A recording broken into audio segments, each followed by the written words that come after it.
when the owner of the ball club says that this guy's going to play a lot this season, and he has to play to get better, you have to believe that is what's going to happen. And you got to understand it to some point. Anthony Richardson started 13 games in college. He needs the reps to continue to improve. It's not one of those things where you say, hey, we're just going to get him here, let him watch the game. No, he needs to be out there catching those live bullets. And I think for him, the comforting thing is Shane Steichen will be calling the plays for him. And this is a guy who had Jalen Hurts in Philadelphia and helped develop him as a passer, but also was able to use his legs to better situate himself and keep him with opportunities to be successful. With the Indianapolis Colts, we know Jonathan Martin is there, and he'll have a huge point of being able to hand the ball off to him. And Jonathan Taylor. Jonathan Martin. What am I talking about? I don't know. Jonathan Taylor is there in the backfield, and looking forward to him having a really good year. And you look at all the starting quarterbacks that the Colts have gone through. Jim Irsay has been sitting down, and he's been watching this. He's been watching bringing in veteran after veteran after veteran, and he said it. Hey, we would have drafted Will Levis. We would have drafted Anthony Richardson. We wanted a guy. We wanted a quarterback, and they have one. They have Anthony Richardson now. We saw what he was able to do at the Combine. We know what his athletic ability is. And I think you look back at college. He threw 393 passes in college. C.J. Stroud, Bryce Young were both right under 1,000. These are reps that he's going to need to improve and continue to get better in the NFL. Yeah, the lack of reps, the lack of experience, the fact that he needs tutelage on the finer points of playing the quarterback position before he's seemingly ready at this level. And you've got Gardner Minshew there, who knows Shane Steichen from their time in Philadelphia. All that, to me, added up in the first place, and my initial reaction was, no, he's not going to start. He's going to sit to start the season. Then I remembered Gardner Minshew left a sour taste in my mouth. Did he? If I'm looking back at last year, I thought really he was going to come on those two weeks against. He played well against the Cowboys, but then he struggled against the Saints. Yeah. And I'm thinking to myself, okay, really not the last impressive note in my mind. And then I saw a clip last week in which our Steve Mariucci broke down a play with Anthony Richardson, or at least gave him a play and asked him to get up there on the board and redraw it. And he said, this is from our West Coast offense. This guy was Jerry Rice, and we did this. And it was a whole breakdown. And he said, okay, now you get back up there and you draw this one. Now, there's a point of this clip where Mooch, you could see it in his eyes. He wins over Mooch. He's smitten. That's the word that I was looking at, with the way that Anthony Richardson's able to spit this thing back out to him. And I said, you know what? I love the fact that he digested that, gave it right back to Mooch, understood the concepts right away, because this is the kind of stuff that happens on these pre-draft visits. They want to see how much you can regurgitate and remember and all that stuff.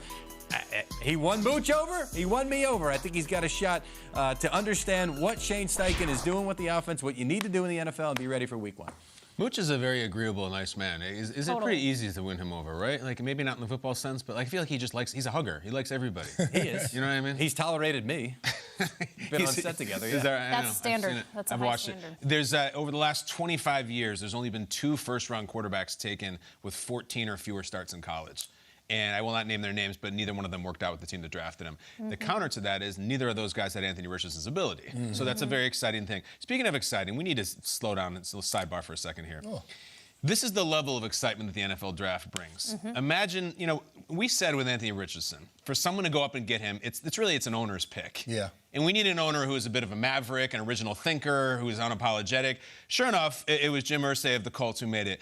This is the level of excitement of the draft. Imagine you draft Anthony Richardson that high. And you're like, we got our guy, and we got our Photoshop, and let's start selling jerseys. Imagine how excited you are about the draft, that after you did that, starting night 2, you as the owner pick up your phone and tweet this. This is an inexplicable, unbelievable tweet. This is to start rounds 2 and 3. Colts fans, would you take Will Levis at number 2 if you're on the board for the Colts in 4 hours from now? And go Montana Young for a franchise with the cute little football emojis? And you're thinking, like, sir, what in the hell are you talking about? All due respect. First of all, the Montana Young thing, they were drafted 5 years apart. I wonder if he was the Texans owner, if he would have said 2-3, get Stroud and Richardson back to back. I don't know why he tweeted that. It's still up. That is kind of the power of being a boss, is that you just do it, and everyone's like, should we tell him to take that down? I'm not going to do it. It's up there now. You can go look. The comments candy land of like all kinds of reaction. It's an amazing thing, and yet I don't even think it's the worst idea I've ever heard. It's like this insurance policy. If we're going to hit on this, let's just get Levis in the second, and then if Richardson's a bust, we can try again. They did not. Cooler heads prevailed, and they did not draft Will Levis, although maybe the owner wanted them to. I don't know what the hell that tweet is. And Mr. Irsay is an eccentric, and that's part of his charm. That is one of the strangest draft day tweets of all time, and that includes like the Laramie Tunsil thing, like all of them. Will Levis was not drafted, but I do think that Peter King had an interesting nugget this morning, that he said that Chris Ballard's known that he wanted to draft Anthony Richardson for a month. Like it has been, the chicken's been in the pot, let's cook it, this is our guy, we're going for it. We would much rather overdraft him and miss than pass and have him be a superstar. It's not going to happen. So I love that they did it. The starts thing I mentioned, only 2 guys in 25 years have been that raw. But again, no guy in 25 years has that ability. Yeah. And listen, with that owner, anything's possible. I'm just sad that we're living in this era now where, like, the demand because of where he ended up getting drafted is just going to be better be up to speed. Week 1, week 2, week 5. What are we doing here? Is it time yet? This young man might need he might need 18 weeks, 18 games, 25 games. It might take time. You know, we keep NFL Network on throughout the day. You see the Terry Bradshaw story, which is like an incredible one. It took years for him to find his footing and become the Terry Bradshaw that we all know and love, and the success that he had in Pittsburgh. How long is this man going to get in Indianapolis? And that, to me, is the biggest question, because Jim Irsay, even though it was a little bit of a confusing quote to follow, he hit the nail on the head. He needs time. These young quarterbacks, these rookie quarterbacks, 13 starts at Florida. He's got an incredible support system. The stories are now coming out that Jim Irsay's plane flew Anthony Richardson and his family, his mother, his stepfather, and his little brother Corey, who apparently just goes everywhere that Anthony goes, in Gainesville and now hopefully in Indy. And Corey is going to be here on the Colts facility, and this is great. And I think if he gets the reins for this team and this franchise, that's a beautiful thing 5 years from now, but it's going to be clunky. And it's like, I think that's what Jim Irsay was trying to get us there. He was trying to say, like, hey, it's going to be hard, more difficult than easy. But all I came away from with that quote was like, poor Shane Steichen. Poor Shane Steichen. Like, that's a heck of a job to have to inherit with a brand new quarterback and be like, yeah, get him up to speed, but also like win some games and make sure he's ready. Yeah, that's the pressure of being drafted that high. Like, this is a franchise who've struggled to find a quarterback since Andrew Luck left.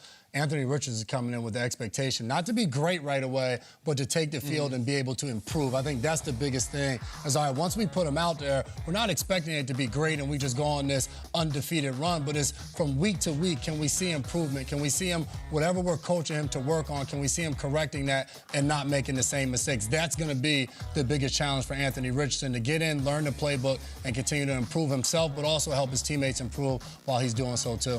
One thing I've really appreciated in what Shane Steichen has done since arriving in Indianapolis is the veteran coaching staff he has retained for the Colts. Not only retained, but also the guys that he brought in, because Jim Bob Cooter is there now as the offensive coordinator. He just was in Jacksonville last season working with Trevor Lawrence. And then, their quarterbacks coach, Cam Turner, just came off of a couple of years with the Arizona Cardinals. Now he's going to work with him. And these guys are 14-plus, 15-plus years coaching in the NFL. So you hope that kind of experience will help him down the line. And maybe he cooks. Shane Steichen got the fastest, brightest toy in the whole draft. I thought I'll continue with the Ballard quote, because obviously Chris Ballard's been going this a long time, and I'm paraphrasing, but he said something like, look, we're going to have a Sunday where maybe Anthony goes 9 for 21, but he's going to run for 110 yards and 2 touchdowns, and we still think we can win. I know we're trying so hard to find comps, and everybody said a lot of the same things about Cam Newton. In the first game of his first season, he looked like an all-pro. Sometimes they just hit the ground running, sometimes they don't, but I don't think, listen, the other comparison that comes up is the Mahomes. Mahomes waited behind Alex Smith, who was a veteran starter in place. That Gardner Minshew is not Alex Smith on the Chiefs. It's a different deal.